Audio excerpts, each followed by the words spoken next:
What about the defending champs, the Warriors? Oh man, that's perfect. I've been a Warrior my whole life. I started out at my school as a Warrior. Mm-hmm. They need a big.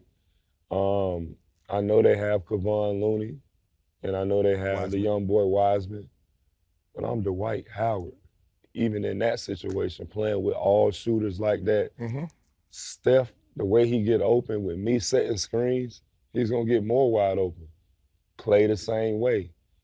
Draymond in the pick and roll, me and him, me being able to teach Wiseman how to play defense, how to block shots. I see him as a person that's similar to David Robinson in his size and athleticism. There's a lot of things that I could really teach him. So, I mean, that's another good team as well. I'm sure you've heard the recent news. The Golden State Warriors invited the 8-time All-Star Dwight Howard for a couple of workouts. And if the talks between the two camps go well, I believe this is going to be a huge deal, not just for the Dubs, but for Dwight as well, as he tries to get back in the league and eventually end his storied NBA career on a high note. Now, I know what you're thinking. The Warriors might not even bring the former All-Star center back to the NBA, according to some reports. But hear me out. The Warriors could have looked for a younger player to fill in the last 2 spots in their roster, but it seems that they want Dwight for a reason. With this said, let's take a look at how Dwight Howard can fit alongside Steph Curry and the rest of the Warriors. Alright, so the biggest problem for the Dubs last season was their lack of size, and this is probably the main reason why they brought Dwight over. Even though he's already 37 years old, Dwight dominated the T1 League in Taiwan, where he averaged 23.2 points, 16.2 rebounds, 5 assists, and 1.2 blocks to prove that he can still play at a high level. At 6'11", the Dubs can use Dwight's services as a rim protector. And if you go back 3 years ago in the bubble, Dwight was actually the only guy who was able to stop Nikola Jokic consistently. I mean, here are some ways how Dwight can be a huge help for the Dubs on the defensive end. Here's Dwight hedging on his pick and roll coverage. Despite this, JTA was able to squeeze through the gap and attack the hole. Now, even though he got beaten off the dribble, Dwight was able to recover on this one and just destroyed JTA with a monster rejection. Now, in this 2-man action, Sexton decides to attack the mismatch off the curl. He thought that Dwight was just any other slow big man, but he later found that this wasn't the case as Dwight completely erased his layup attempt. Now, aside from being a huge deterrence inside the shaded lane, Dwight can also make his defensive presence felt by swatting away shots as a weak side defender. As Melo looks to take Kuzma to school on this possession, look at how Dwight patiently stalks his prey underneath. Now, when he sees Melo about to take the shot, Dwight quickly goes over to help and blocks Melo's attempt towards the Blazers bench. And because of his massive size and 7-foot wingspan, Dwight can also disrupt passing lanes by simply sticking out his long arms. Howard's impact on defense is truly undeniable, and to prove my point, he's actually virtually tied with Anthony Davis in terms of defensive rating the last time Dwight played for the Lakers during the 2021-22 season. Now, as you saw in the previous clips, teams cannot cross-switch with Dwight and force a mismatch that easily, because Dwight is an agile big man with quick laterals. Look at this play. Here's the 6'3" Kobe White going up against Dwight. Now, even though White has the clear speed advantage, Dwight can stay with him all the way through, and he just smothered him until the end, which he caps off with a nasty rejection.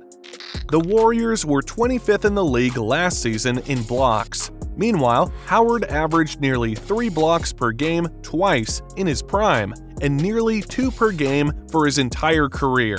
Now, in addition, the Dubs were ranked just 14th in the league in terms of defensive rating and giving up points in the paint last season. So the possible addition of Howard to the Dubs lineup is a no-brainer and makes perfect sense as of the moment. Anyways, aside from playing defense, Dwight can also give the Golden State Warriors a huge boost in the rebounding department. The Dubs were ranked 14th last season in offensive rebounding, and what's even worse is that the Dubs lagged at the 16th spot when it comes to second chance points. With an average of 3.3 offensive boards throughout his career, Dwight can give the Dubs a major lift in these particular areas, and there are a lot of times during the 2021-22 season that Dwight showed how dominant he can be in eating glass. See, as Kuzma missed the shot, Dwight just imposed his weight down low and battled for the board. And even though there were 3 black shirts surrounding him, this didn't matter as he bullied all of them and finished strong.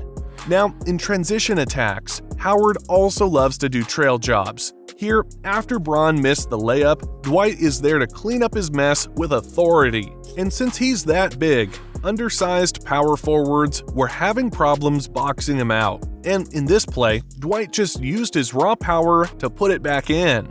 Anyways, ball movement has been the mantra for the Dubs, and surprisingly, Dwight can throw a nice pass and make some nice plays when the need arises.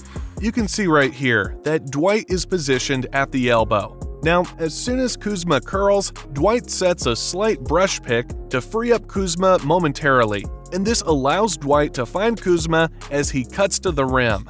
Now, check out his unselfishness in this fast break attack. LeBron delivers a nice pass here, and with this wide open look, Howard could have gone directly to the rim and slammed it down. However, Dwight then drew 2 defenders, and the gravity that he created freed up AD underneath for an easy 2.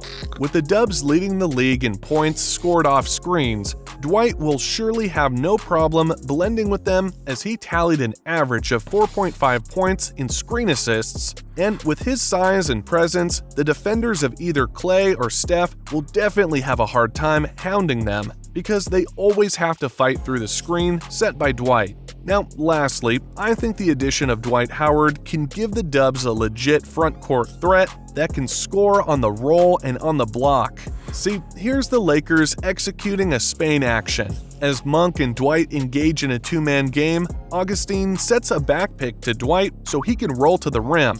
With a clear airspace above him, Dwight showed his athleticism to convert the alley-oop. And even though the Kings iced the pick and roll here, Dwight just kept step by step with Monk here, and when the right opportunity showed up, Dwight just quickly went up there and gently laid it in.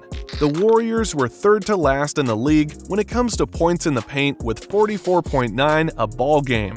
And if ever the Dubs decide to pick up Dwight, I'm pretty sure that this number will go up, with Dwight's ability to score inside coming from a variety of angles.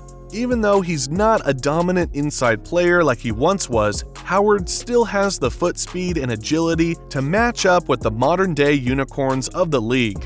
On top of this, Howard is also a great screener and a tremendous rebounder, which are both qualities that are needed and deemed valuable in the Dubs' free-flowing offensive system.